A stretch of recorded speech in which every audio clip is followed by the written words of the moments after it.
जय माता दी सभी को। हर हर महादेव। आज जो मैं बात करने जा रही हूँ वह सारी चीज़ों से हटकर है। ना तो आज मैं किसी साधना की बात करूँगी, ना किसी जड़ी बूटी की, ना किसी उपाय की। आज मैं बात करूँगी भैरवी साधना की, और वह भी जो इसमें मेन बातें हैं वही, क्योंकि इस साधना के बारे में कोई बात नहीं करता है और इसको गुप्त रखता है। लेकिन इस गुप्तता का कारण लोग बाग ठगी के शिकार होते हैं। मेरे पास में हर 10-15 दिन में एक आध फ़ोन किसी महिला का या पुरुष का आ ही जाता है इसको लेकर, और वो कहते हैं कि माता जी आप सबको समझाइए तो सबको पता चले। देखिए, एक तो भैरवी साधना का मतलब होता है कि भैरवी साधना में लोग बाग भैरवी साधना का मतलब समझते हैं कि पति पत्नी के अंदर साथ में संबंध बनना ही भैरवी साधना, लेकिन यह सबसे बड़ी लोगों की गलतफहमी है। भैरवी साधना का मतलब होता है एक शक्ति का कुंज, और भैरवी साधना वही कर सकते हैं जो इस चीज़ से दीक्षित हो, दोनों साधक साधिका, और उनको हर एक चीज़ का ज्ञात हो, उनको हर एक चक्र का, नाड़ियों का, सारी चीज़ों का, उनको कौन से चक्र में कौन से मंत्र का उच्चारण करना है, कौन से चक्र में बैठकर आपको साधना करनी है, आपको साधना कितने समय तक करनी है, उसके बाद में बहुत सारी चीज़ें हैं जो ऊर्जाएं आती हैं, उन ऊर्जाओं को कैसे एकत्रित करना है आपको। और कोई ऐसा नहीं है, बहुत सारी चीज़ें हैं। यहाँ हमेशा गुरु के सानिध्य में होती है, क्योंकि इसमें बहुत सारी चीज़ें होती है, लेकिन लोग बाग इसको एक ही चीज़ को देखते हैं और उसी चीज़ को लेकर मेरे पास में फ़ोन भी आते हैं। कहते हैं कि यदि आप किसी दूसरे पुरुष से बनाएंगी संबंध और उससे आप वशीकरण करेंगे तो वशीकरण हो जाएगा, यह सारी चीज़ें। तो जो लोग यह कर रहे हैं वह सिर्फ ठगी का शिकार कर रहे हैं। पहले इस साधना में भैरवी और भैरव दीक्षा लेते हैं अपने गुरु से, फिर गुरु के सानिध्य में ही वह उन मंत्र को सिद्ध करते हैं, फिर वह साधना के क्षेत्र में आगे बढ़ते हैं। फिर कई प्रकार के चक्र बनाए जाते हैं, जिन चक्र में उन लोगों को बिठाया जाता है, कई प्रकार के उससे उनका स्नान कराया जाता है, उनका शुद्धिकरण होता है, बहुत सारी क्रियाएं हैं। यह क्रियाएं कम से कम ज़्यादा नहीं तो 1-1.5 घंटे तक यह क्रियाएं होती है। फिर हर प्रकार के उनको चक्र बनाना आता है, उस चक्र में बैठते हैं, सारी चीज़ें उस हिसाब से होती है, उन मंत्रों का उच्चारण होता है। और एक दिन में यह साधना कभी एक दिन में तो पहले चक्र वगैरह और उनको आसन लगाना ही बताते हैं कि यहाँ कैसे आसन लगाई जाती है, सारी चीज़ें। तो आप लोग इस क्षेत्र में कभी ठगी का शिकार मत बनिए, क्योंकि जो भैरवी साधना बहुत ही पवित्र है। भोलेनाथ ने माँ पार्वती को स्वयं भैरवी के रूप में शक्ति दी थी उनको, और यह साधना वहीं से ही आरंभ हुई है। लेकिन जो लोग बाग है वह सोचते हैं कि इसके कारण बहुत सारी महिलाएं ठगी का, वैसे गलती महिलाओं की भी है। कोई आपको कितना भी कहे, आप अपने लालच के लिए यह कदम मत उठाइए।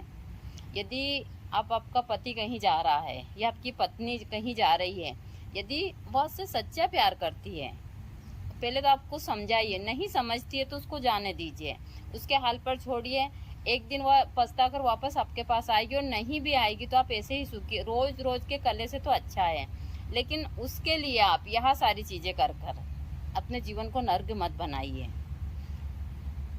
यदि आपके मन से किया हुआ कार्य, चाहे वो कोई सा भी कार्य हो, यदि आप पति पत्नी भी है और आप लड़ाई झगड़े में और एक दूसरे को जबरदस्त थोप रहे हैं, तो वह जीवन आपका अब यह जीते जागता नर्क है। यहाँ इस चीज़ को जिस दिन सबने समझ लिया, उस दिन समझ लीजिए वह इस दुनिया की बहुत सारी चीज़ों से दूर हो गए हैं।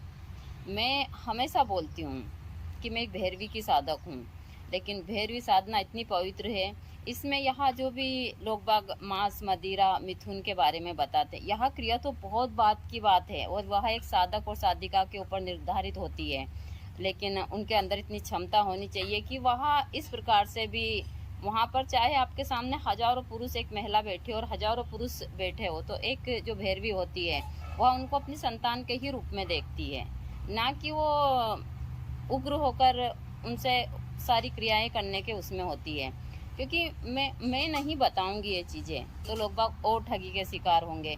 आगे भी मैं इसके बारे में बहुत सारी चीज़ें बताऊंगी। तो भैरवी इस साधना इस हिसाब से होती है, ना कि भैरवी साधना में मांस, मदिरा या मिथुन क्रिया के बारे में। यह तो बहुत बात की बात है, बहुत मतलब जब साधक उस पर पहुंच जाता है, उसको सारी चीज़ें या साधना में सफलता प्राप्त हो जाती है, तो यहाँ पूजा के रूप में वह साधक देता है।